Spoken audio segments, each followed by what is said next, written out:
Hi, friends. This is Reverend Laurie with Unity of Ocala for this week's Love Notes on Wednesday, October 13th, on this beautiful, crisp fall morning. I took Jackson for a walk early this morning, and it was actually cool. It felt so great. There was a lively kick in his step this morning as we fast-paced around the neighborhood. It was a beautiful morning, and it's going to be a beautiful day. Here we are already nearing the middle of October, heading deeply into the fall months, the time of rest and slumber, preparing for the new to come.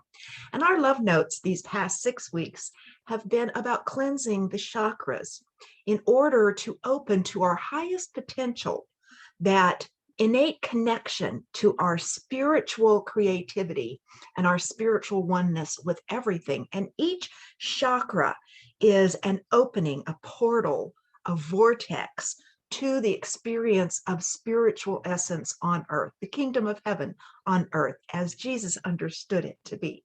We started at the base, the carnal chakra, that first chakra, which is the place that life is birthed through. It is also the most animalistic of our chakra system. It is the survival mode, that part of us, that ego, that has propelled us onto this evolutionary track to enlightenment. Unity teaches that our earthly reason and purpose is to evolve into the highest spiritual essence we can attain on this earthly state, to realize the kingdom of heaven and our oneness with God, our Godness in each of us. Jesus showed us a perfect example of the incarnate God, which we all have in us, which we knew all about before our birth, but we didn't know what it would be like without that, or what a special grace and gift this is, this Godness within us. So going about our earthly journey can be fraught with humanness, egoism, survival mode, and all of that that comes with it. All of that in the human mind, that there isn't enough, so I need to cling to mine, that power and money are where it's at, that the higher I go on that wealth and education and monetary scale, the better off I'm going to be. But the heavenly realm, or the highest aspect of God, is quite the opposite. It's not about prosperity growth, educational growth. Those things are fine in and of their own. It's about spiritual growth and understanding that we are interconnected to all creation, that we are part of this vibration of God. And opening these chakras help us experience that, because we cannot read about this to know it. We cannot study spirituality and know it. We have to work our own disciplines and our own spiritual practices to feel it. And this seventh chakra that goes actually beyond us, that crown of God that holds everything in place on a vibrational energy level, that cannot be explained. There are no human words to it. It is an experience. And if you have ever held or ever had an intense spiritual experience, you know what I'm talking about. You cannot describe it. It would be like trying to describe, as I've often said, a hot fudge sundae to someone who's never experienced hot fudge or ice cream or anything like it. How do you explain it to someone in mere words until they've tasted it, smelled it, felt the textures, experienced it through their own senses themselves? It is the same with an experience of God. So we are cleansing the chakras to remove the blocks. And you'll know if you are blocked. If you are stuck in greed or fear or envy, then probably your first and second chakras are blocked. If you're having intestinal problems, if you just can't seem to settle on a specific diet that fits your body, you may be blocked in that second chakra, that of release, of burning the fires in the belly to release the toxins.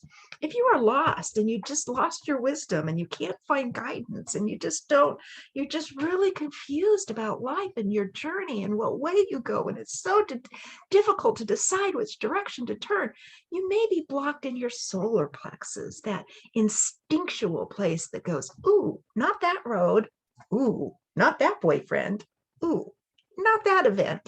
If you are blocked there, you can become confused and lost. So these exercises help us cleanse and free ourselves from the earthly bounds that bind us. You can go through these exercises many, many times, a year, many times, in a decade, many times, in a lifetime. It's very, very helpful for me, especially if I've gone through a big change in my life, which I recently have. And so I want to get really clear before I begin to design with spirit the next chapter in my life. If you're feeling lonely or sad, or you just can't seem to connect on a level that you want to connect, the same friends that you've had in the past don't seem to, they just don't seem to get it. There's just a loss of connection.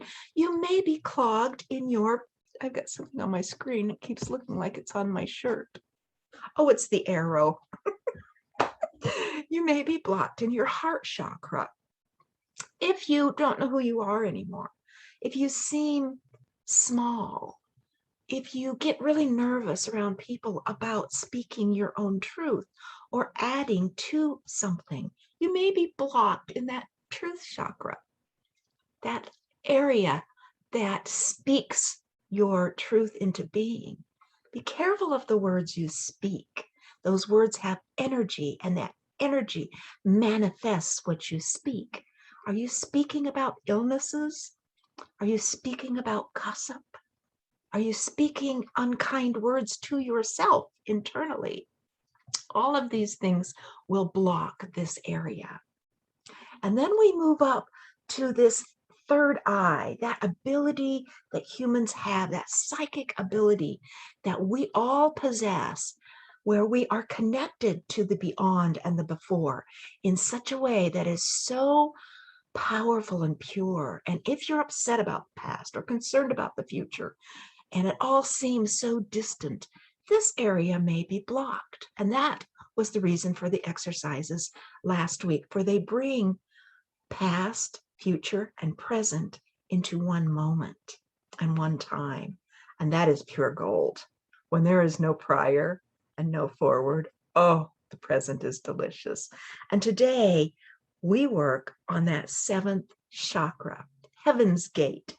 And it lies just above here with a powerful energy that is directly connected and grounds us to Mother Earth. It is the force that keeps us on the planet. And so this is the area we are going to focus on. So if you'll just touch the top of your head, that crown chakra, it is represented by 1,000 petal lotus, 1,000 vibrant violet petals is represented by this lotus. And just press that crown. Press. You feel your scalp is a little soft, and you feel the bone just under the skin. And now what I want you to do is feel this pull to your first chakra. Imagine the color vibrant red, and feel the vibration in that first chakra, vibrating through your lower extremities. And now see this golden light as the rainbow chakra colors all begin to light up. And you feel now a pull upward, up through this chakra, as if God has this golden thread, this rope, and God is tugging all of your chakras upward. Oh, my arms just want to stretch up there. Touch the hem of the garment and stretch and feel this energy pulling you. You continue to do that throughout your meditation time. All of your chakras being pulled vibrationally into that seventh heaven's gate. And the lotus is in full bloom. Everywhere around you are velveteen petals, thousands of them, caressing you, holding you, balancing you. From this point, we are actually detached from the things of the world. We are looking from it. We are looking at it from the point of view of a spectator, simply looking at the earth, all her messes, all her glory, with no attachment. This is where heaven is. Pure peace when there are no attachments. No attachment to the things of the world. No attachment to future plans. No attachment to past worries. Simply now with God. Perfect peace. Perfectly safe. Perfectly prosperous. Perfectly abundant.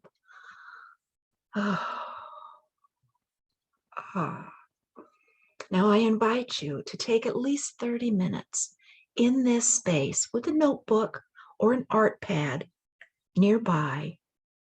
Allow this vortex to continue to overflow into the spiritual realm, opening you fully for an abundance that you have never experienced before.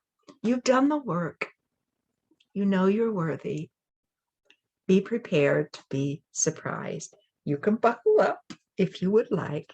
It's going to be a grand experience. Allow your inner senses to come fully alive and let spirit bring you whatever colors, whatever images, whatever thoughts, whatever words, whatever music, whatever sketchings. Let it flow completely free in this space pulled up from the earth.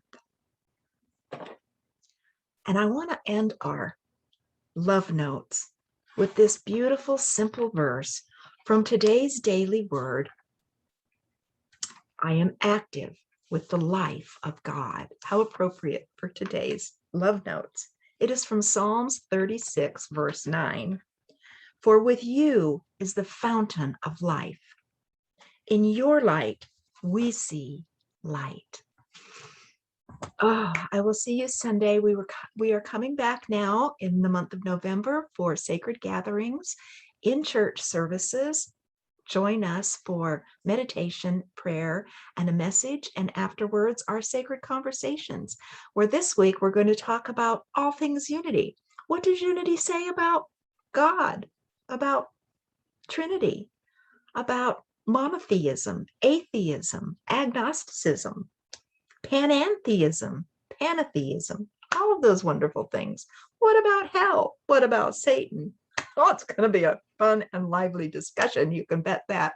And also, we're going to begin to build our altar for All Souls Day, which is the Day of the Dead, a beautiful celebration in Latino communities that I experienced firsthand when I got to stay, my husband and I, a congregant of ours, had this beautiful condo on the Yucatan Peninsula in this little tiny village that is completely away from civilization. They are simply natives in their beautiful little coastal region it's in Mexico, but it's near Belize.